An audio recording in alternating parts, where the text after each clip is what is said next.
Welcome to Samba Samba. Enjoy the video. You start by verifying prerequisites. Confirm your firmware and secure boot mode, allow HTTPS boot, and make sure the server is on the same VLAN so the client can reach DHCP and DNS. You should grab the HTTPS server certificate and private key and verify OXP/CRL endpoints are published.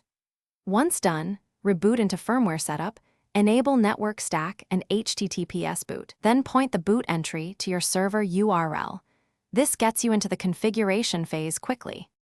You now configure the server, install TLS on Nginx or Apache, load the certificate chain and key, and restrict ciphers to modern suites so the client negotiates TLS successfully.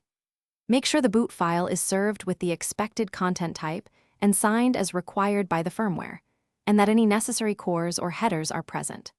Once configured, test access from another host using TLS connection details and verify the certificate chain, OXP stapling, and file accessibility before directing the client. You finish by updating the firmware boot entry to the exact HTTPS URL and saving changes. Then trigger a boot. Monitor the firmware or system logs for TLS handshake failures, DNS resolution errors, or HTTP status codes. If it fails, make sure device time is accurate so certificate validation succeeds, confirm the full cert chain is presented, and check firewall/NAT rules for TCP 443.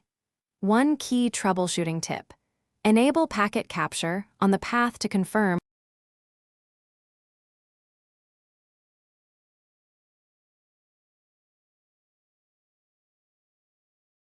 Thanks for watching. Consider subscribing if we helped you.